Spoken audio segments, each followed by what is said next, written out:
D'abord, on a commencé par le 7 janvier, ensuite le 11 février. On a fait des mobilisations internationales avec des trentaines de pays, dans une trentaine de pays et une quarantaine de villes.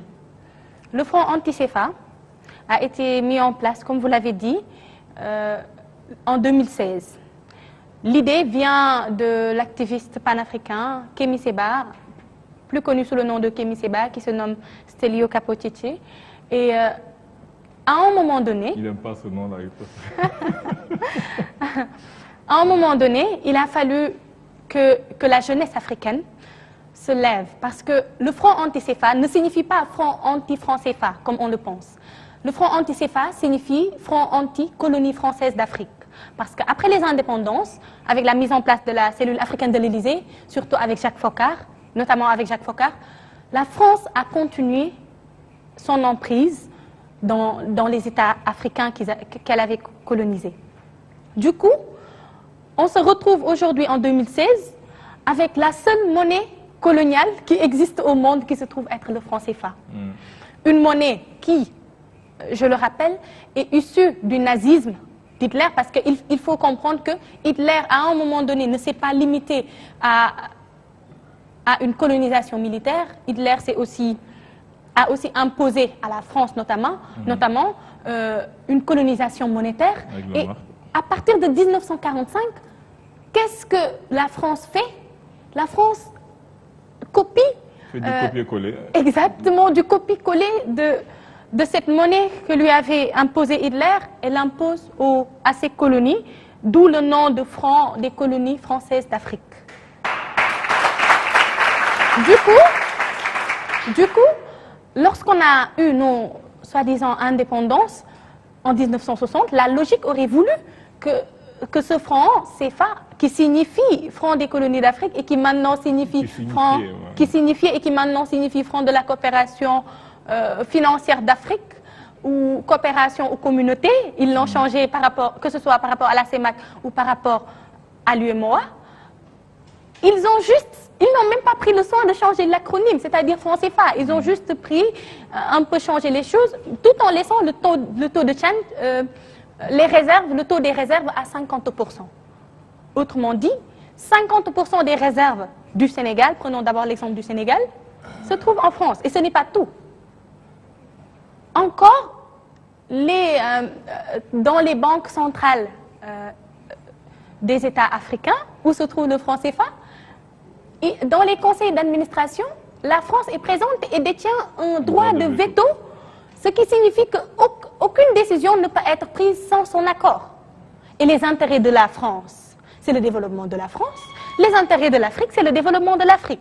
Alors, ce qui revient à dire que après ces séries de soi-disant décolonisation, on reste tous les jours pour les pays, on reste jusqu'à présent. Il faut le préciser pour les pays qui l'ont voulu, parce que si on prend l'exemple de Guinée, qui a décidé de sortir du franc CFA grâce à Sékou Touré, ces pays qui l'ont voulu sont restés dans l'emprise coloniale et monétaire. Alors, après l'esclavage, après la colonisation, il a été légitime qu'Urgence panafricaniste s'engage dans une dynamique de combattre ce néocolonialisme, cette colonisation monétaire. Ça, c'est la première phase. Il y a aussi les bases militaires. Mais en résumé, pour le 8, on a changé de tactique. On ne va plus se regrouper dans des salles de conférences. C'est vrai que ces méthodes ont permis d'impliquer le peuple. On a pu écouter le peuple et on a pu prendre ce débat qui se veut dans une sphère économique, parce que comme l'avait dit Kwame Nkrumah en 1963 à Addis Abeba, lors de la mise en place de l'OUA, il avait dit que aucune décolonisation, que ce soit monétaire ou financière ou simplement aucun combat ou simplement par rapport à la colonisation, ne peut se faire sans qu'on implique les peuples.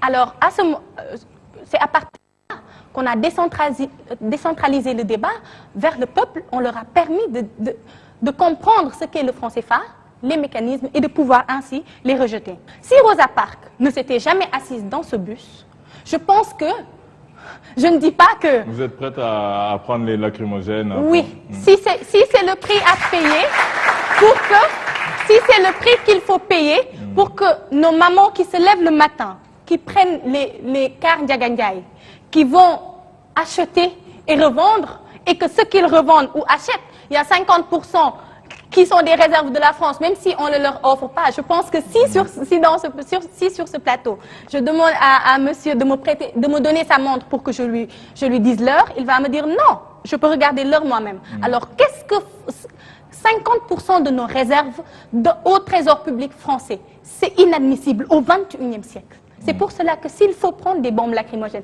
s'il faut aller en prison, on le fera. Parce que les gens se sont battus pour faire ça. Je ne sais pas si Sorna sera prête, elle, à prendre des bombes lacrymogènes. Sorna. Alors, bonsoir, mademoiselle Sow.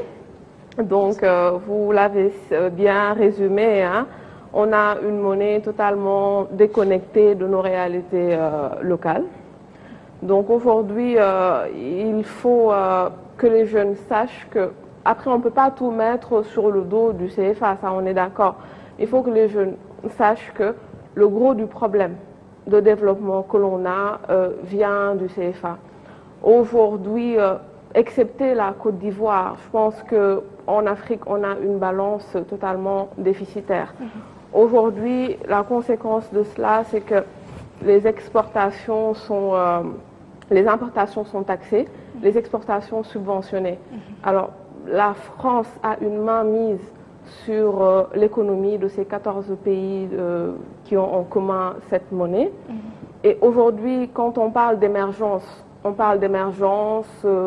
alors qu'on ne maîtrise même pas notre économie, que l'on n'arrive pas à donner la possibilité à cette jeunesse de vraiment vivre économiquement parlant, à ce pays-là de vivre économiquement parlant, je pense que c'est une catastrophe. Alors les réserves, vous en avez parlé également, c'est vraiment impensable. Alors que ça ne sert même pas à financer. On aurait pu comprendre si ça pouvait servir à refinancer l'économie en Afrique, mais ça ne sert pas à cela. Mais je pense que le problème au-delà de tout ça... elle n'a pas parlé de la dette coloniale en plus. Voilà. Donc au-delà de tout, je pense que c'est également un problème économique. La France y gagne, nos dirigeants y gagnent. Tout simplement. La France a un regard sur notre économie quand on sait qu'aujourd'hui la Chine vraiment est très présente en Afrique. Aujourd'hui, la France, c'est une manière pour eux, en tout cas, de vraiment garder un regard sur l'économie également. Ça permet également, économiquement parlant, aux entreprises de pouvoir, comment on appelle, de pouvoir transférer leurs bénéfices en Afrique, tout simplement. Et ça permet également à nos chefs d'État, à nous, de pouvoir pomper les ménages, de mettre ça à Paris dans une banque, d'acheter des appartements. Donc au-delà du problème économique, il n'y a pas une réelle volonté politique de sortir de cela. Est-ce que vous êtes conscient de ce problème-là? Parce que c'est bien de faire des manifestations, de sensibiliser, mais il faut carrément une volonté politique parce qu'on sait, on a l'impression que c'est un deal entre la France et nos dirigeants. Et malheureusement, c'est nous, citoyens, qui sont le plus, comment dire, qui en pâtissent le plus. Exactement. Mais pourquoi c'est important dans ce stade, dans la sphère où vous amenez le débat?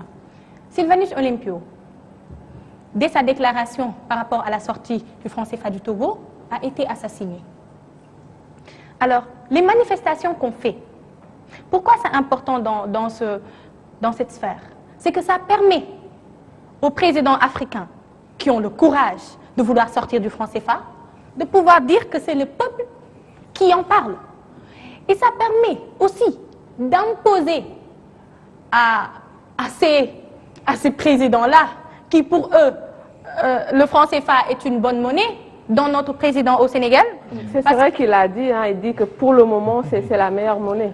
Et il faut, aujourd'hui, je pense que c'est une occasion qui m'est donnée de demander pardon à l'Afrique en tant que Sénégalaise. Parce que moi, je pense, sincèrement, que si la Côte d'Ivoire et le Sénégal, au moment des indépendances, je parle bien sûr de Léopold Sédar Senghor et de Houphouët-Boigny, n'étaient pas prêts à sortir de la colonisation, ils n'avaient qu'à rester comme la Guyane, une colonie de la France, et laisser les autres pays africains émerger. L'Afrique nous en veut. J'ai été récemment en Côte d'Ivoire pour représenter le Sénégal lors d'un concours. Mais à chaque fois, quand d'autres Africains vous parlent, lorsque vous êtes Ivoirien ou Sénégalais, vous sentez qu'ils ont un peu quelque chose à vous reprocher. Parce que si la cellule africaine de l'Élysée a survécu jusqu'à présent, c'est parce qu'il y avait Léopold Sédar Senghor et il y avait Houphouët-Boigny. Maintenant, comme je l'ai dit préalablement, ces manifestations sont des manifestations d'un peuple. Et lorsqu'un peuple parle, un président peut facilement expliquer à ces élites françaises, parce qu'ils leur doivent des explications toujours, même si demain ou après-demain c'est la fête de l'indépendance, ils peuvent expliquer à ces gens-là que le peuple est en train de se rebeller. C'est pour cela, c'est ce qui nous a encore le plus poussé à ne plus nous limiter à des manifestations, des conférences, même si la manifestation du 8 est une manifestation pacifique, mais juste pour durcir le ton, on oblige ces gens-là qui veulent rester dans le franc CFA tout en ayant leurs privilèges et aider ceux qui veulent en sortir tout en n'ayant pas le cran de le faire. Est-ce que la société civile est réceptive? Parce qu'en Afrique, culturellement, on n'a même pas la culture de l'argent. Aujourd'hui, l'argent nous a été imposé et c'est récemment que l'argent est entré dans notre société. C'est pour cela qu'aujourd'hui, ça se sent, hein, dès qu'on est chef quelque part, dès qu'on est nommé quelque part avec un budget, on est tenté d'en user et d'en abuser. Aujourd'hui, moi, la question que je me pose, est-ce que la société les populations que vous allez voir, est-ce que ces populations-là se sentent concernées par la chose? Est-ce que vous avez un écho favorable par rapport à ça? Oui, et c'est parce que actuellement, les mobilisations que font le Front anti-CFA, coordonné par Urgence panafricaniste, sont les premières manifestations de cette ampleur. Et c'est pour cela que le débat du Front CFA est posé partout. Et quand je dis de cette ampleur, c'est-à-dire que les populations sont réceptives. Ils sont réceptifs dans la mesure où nous, on prend le franc CFA comme étant une monnaie d'échange. Vous avez parfaitement raison quand vous dites qu'on n'est pas très réceptif par rapport à l'argent, mais aussi il faut savoir que la première monnaie d'échange a été créée en Afrique par rapport au troc, les coris et tout ça. Du coup, les populations... Et les pièces, je veux dire, ça, Sorna en parle, mais je ne pense même pas que ce soit tout à fait correct. Hein. L'Afrique, il y avait des pièces en or. Oui, mais c'était sous forme de troc, comme elle le dit. C'était des pièces en or frappées à l'effigie de Aboubakr ibn Oumar, à l'effigie de Youssouf Tachfine. Les Almoravides, au XIe siècle, frappaient des pièces dont l'or venait d'ici, du Ngalam. Kanka Moussa frappait des pièces dont l'or venait ici du Ngalam. Donc c'était l'homme le plus riche de tous les temps. On a toujours vécu avec l'argent, je suis désolé. Oui, mais bon, comme aujourd'hui, ça a été, je veux dire, de ce point de vue-là, comme le CFA, etc. C'est l'aliénation, encore une fois. Un peu pour répondre dans ça. Du coup, lorsque vous expliquez, par exemple, aux étudiants, moi je suis de l'université de Bombay, qui en 2016 a été sacrée meilleure université publique du Sénégal. Mais si je vous dis que je prends une charrette pour aller à mon université tous les jours, et si vous expliquez à cet étudiant-là... C'est le problème de Djoubel, encore une fois. Si vous expliquez à cet étudiant-là que le franc CFA, c'est une exploitation monétaire, qui ne s'est pas défait parce que de manière consensuelle, c'est-à-dire que parce que c'était aussi ça le problème de la Guinée, c'est que Touré seulement, comme l'avait dit Thomas Sankara à une conférence, si je suis le seul à ne pas payer la dette, je ne serai pas là à la prochaine conférence. D'où l'importance des mobilisations internationales. C'est-à-dire que si tous les pays africains disent non, ce sera non. Mais si c'est seulement le Sénégal qui le dit à travers la voie d'urgence panafricaniste, ça n'a pas de sens. Voilà pourquoi nos manifestations ont été tellement bien pensées et repensées par nous, jeunes Africains, j'ai 20 ans, et par d'autres, pas seulement des Africains, parce qu'il ne faut pas exclure aussi ceux qui n'ont pas le titre d'Africains, c'est-à-dire qui sont à l'extérieur, qui sont peut-être en France, aux États-Unis, en Allemagne ou en Russie, et qui pourtant sont profondément liés à nous. C'est pour cela que c'est des manifestations internationales et pas seulement... Alors, juste une dernière question. Il faut qu'on termine. S'il te plaît. Donc, c'est quoi aujourd'hui l'alternative? Sortir du CFA et qu'est-ce que vous proposez ou qu'est-ce qu'il y a lieu de faire en lieu et place? Je l'ai dit en commençant. J'ai dit que le professeur Nicolas Agbohou a produit un document qui s'appelle Sortir du franc CFA. la monnaie unique africaine. La monnaie unique africaine est possible. Il faut comprendre que qu'à un moment donné, il a été prévu par la CEDEAO. C'est vrai que c'est des mises en place qui ont échoué aussi parce que la France avait mis sa main là-dedans, mais aussi parce que la plupart de nos chefs d'État n'étaient pas impliqués réellement. Si on arrive à avoir une monnaie commune de la CEDEAO qui est prévue pour 2020, qui va s'appeler l'ECO, il sera encore plus simple d'avoir une monnaie commune. Et c'est possible. L'impossible n'est pas africain. Il n'est pas urgent par l'africanisme, c'est ce qu'on nous dit. Et il n'est pas africain.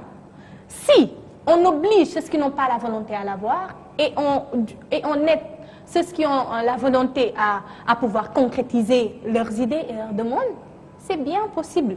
La monnaie unique africaine, sortir du franc CFA, qui a été écrit par Nicolas Agbourou, et il y a aussi d'autres économistes, comme exemple ici au Sénégal, on a Ndongo Sambasina, on a Moussa Demba Dembélé, qui ne se limitent pas à dire il faut sortir du franc CFA, mais qui disent voici une alternative qui, économiquement, juridiquement, socialement et sociologiquement, est possible. Nous, de suite encore. Oui, on sent beaucoup de rage. À 20 ans, il faut en avoir. C'est très bien. Plutôt de la passion que de la rage. Oui, j'aurais utilisé ce mot.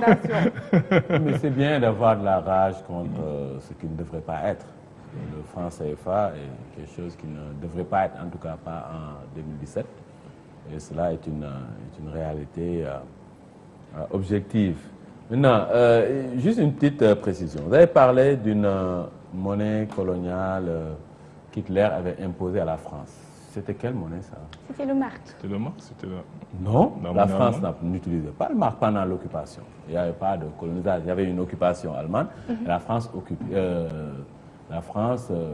utilisait bien le franc pendant l'occupation de 41 à 44. Et de 40 à 44? Oui. De 40 à 44? Oui. Vous êtes sûr que la France utilisait le franc français? Oui, vous en êtes sûr? Oui, complètement. Bon, je vais juste vous donner une référence. Je me dis que vous ne l'avez pas lu. C'est un auteur français qui a écrit ce livre. Il s'appelle... donnez-moi juste une seconde, histoire que je retrouve ça. Il s'appelle... J'ai commencé à le lire, je vous le conseille. Il s'appelle René Sidilo. René Sidilo, en 1945, a publié son œuvre qu'il a intitulée « Le franc enchaîné, l'histoire de la monnaie française pendant la guerre et l'occupation ». Et dans ce livre, René Sidilo nous explique que le franc français a été remplacé par le mark. Pas remplacé, non, j'ai fait une petite confusion. Pas remplacé, mais qu'il a été adossé au mark. Comme le franc CFA. Au franc. Et ce qui est grave, c'est que René Sidilo nous dit que c'est inadmissible. Ce que nous, Africains, nous devons dire, qui n'est-ce pas plus inadmissible qu'un CFA soit égal à plus de 650 qu'un euro soit égal à plus de 650 francs. Alors, je vous propose de lire René Sidilo. Au début, c'était 50 francs, après, c'était 100 francs. Par rapport aux dévaluations.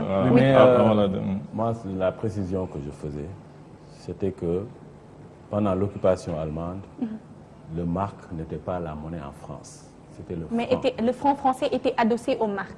Oui, quand on vous colonise, bien sûr, il y a des mécanismes économiques de la colonisation. Non, ce qu'elle veut dire, c'est qu'ils ont répliqué exactement le même mécanisme. Ils ont répliqué le même système, c'est ce que j'ai dit. C'est vrai. Non, ce n'est pas ce que vous avez dit. Ah bon? Mais c'est ce qu'elle a dit. Hein. Elle n'a pas parlé du mark. Elle n'a pas parlé du mark dans son speech. Oui. Vous voulez une rediffusion, c'est possible? Non, il va voir ça. Ah, d'accord. Il a toujours raison. Mais pour moi, le franc CFA, aujourd'hui, si nous en parlons, c'est parce que quelque part, il y a un travail qui devait être fait et qui n'a pas été fait. Et nous sommes heureux que vous veniez à 20 ans, que vous exprimiez autant de rage contre le franc CFA. Pas de rage, voilà.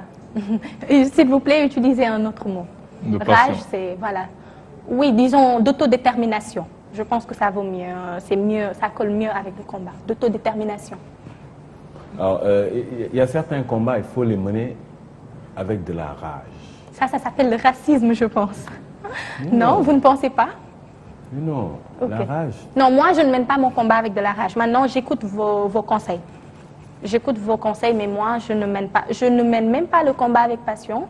Je mène le combat avec expertise. Je réfléchis. Et lucidité. Et lucidité. Quand je ne comprends pas, je demande. Quand je ne sais pas, je dis que je ne sais pas.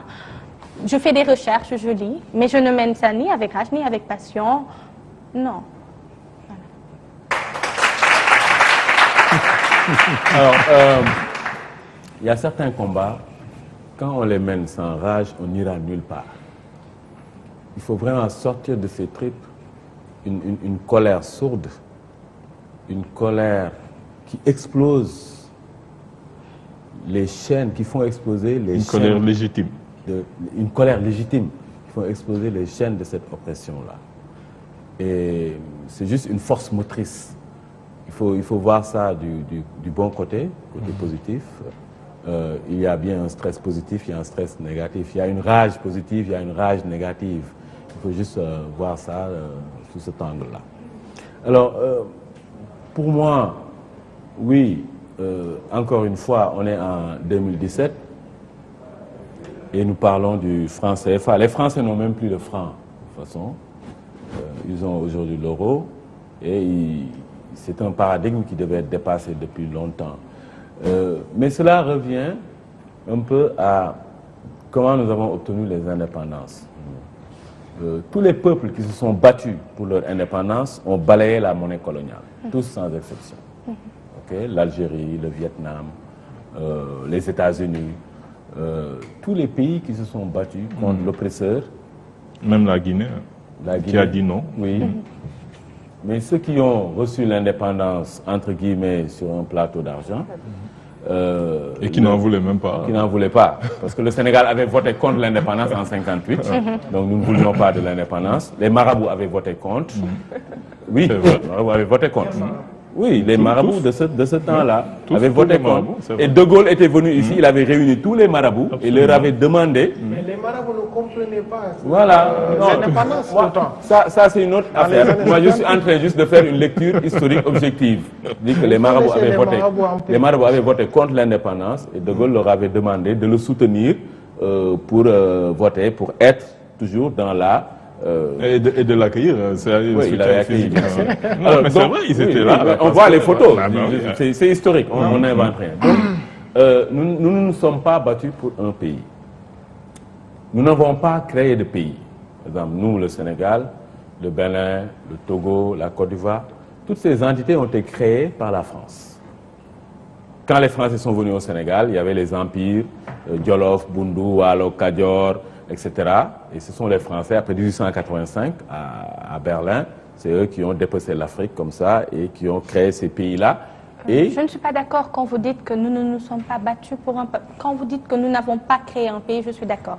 Mais quand vous dites que nous ne nous sommes pas battus, je ne suis pas d'accord. Il y a des gens qui se sont battus, à l'exemple de Cheikh Ahmadou Bamba, il y a des gens qui ont été exilés, il y a des gens qui se sont battus récemment, même intellectuellement. Il y a des gens qui ne se sont pas seulement limités à se battre pour les indépendances. Même après, lorsque les indépendances ont été négociées, il y a des gens, des intellectuels, dont Cheikh Anta Diop, le grand Cheikh Anta Diop, qui s'est battu. Il y a des gens qui se sont battus. Le fait est qu'il y a eu des collaborateurs, autant pour moi, dont notre premier président et le premier président de la Côte d'Ivoire, il faut le dire, c'est l'histoire. Il y a des gens qui ont freiné les autres. On s'est battu, on n'a pas réussi, mais il y a des gens qui se sont battus. Le Sénégal en fait partie, il y a des Sénégalais qui se sont battus pour ça. Je suis d'accord quand vous dites qu'on n'a pas réussi, mais je ne suis pas d'accord quand vous dites qu'on ne s'est pas battu. Il y a eu la résistance.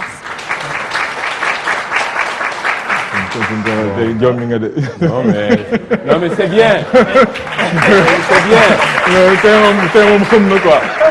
Mais c'est un débat très intéressant. Vraiment, c'est un plaisir de l'écouter à son âge, mais on est obligé de... C'est bien de faire des... Est-ce que Tounkara actuellement est en train de se battre contre le français?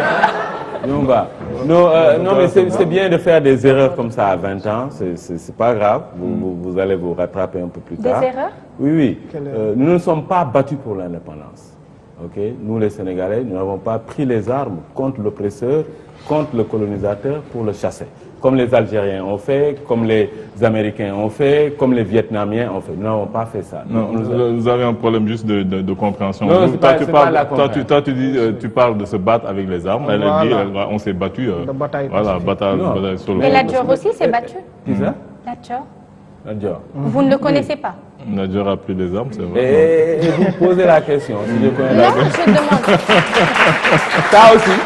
Ça aussi, c'est bien d'avoir du toupet comme ça à 20 ans. C'est bien. Non, il aime ça parce qu'il est comme ça, c'est normal. Il va pas vous dire que vous êtes effronté alors que lui-même il est effronté. Non, mais c'est bien d'avoir du toupet à 20 ans. Et là, ça nous donne, nous, beaucoup plus d'espoir et d'espérance que y a un flambeau qui va être repris. Alors, moi, pour le CFA... c'est la relève. Vous ferez une bonne chroniqueuse pour le grand rendez-vous. Ah, mais tu es en train de la... Oui, on l'a à l'œil, là. Alors, non, mais Sorna est là, elle fait le boulot, là, il parle, quoi. Tu vois ça? C'est Aludia, quoi. Tu vois ça? Alors, donc, c'est important ce combat qui est mené aujourd'hui. Kémy, c'est vraiment un frère qui est au front. Et tout ce que nous souhaitons, c'est vraiment de tenir. Et Rosa Parks, là, Rosa Sow, hein, vraiment, nous souhaitons que ça aboutisse. Parce que de toute façon, nous sortirons un jour du franc CFA. C'est une monnaie qui n'est pas normale, okay, qui devrait partir, dont on devrait se débarrasser depuis longtemps. Mais, encore une fois, ça revient à ce qu'on disait tout de suite sur pourquoi Diourbel est pauvre. Explique aussi pourquoi nous avons toujours le franc CFA. Parce que nous n'avons pas les locomotives qu'il faut, nous n'avons pas les dirigeants qu'il faut pour mener à bien ce combat-là, de sortir totalement de la colonisation. Parce que la colonisation, elle a plusieurs visages. Un visage économique, financier, un visage, etc., et culturel. Absolument. Et aujourd'hui, ce visage financier-là, qui est là, qui nous regarde, qui est hideux, dont on ne veut pas, et vous l'avez rappelé, la France qui est toujours membre du conseil d'administration de la BCEAO, qui était, est-ce que vous saviez que la BCEAO était en France au début? Vous le saviez? Non. Ok, c'est en 1975. Et que le franc CFA est toujours imprimé en France, à Chamalières. Ok, et c'est en 1975 que la BCEAO a été transférée ici à Dakar. Alors donc, tout ça est totalement, complètement anormal. Absolument. Et moi, je terminerai par une chanson. Nous n'en voulons plus, nous n'en pouvons plus.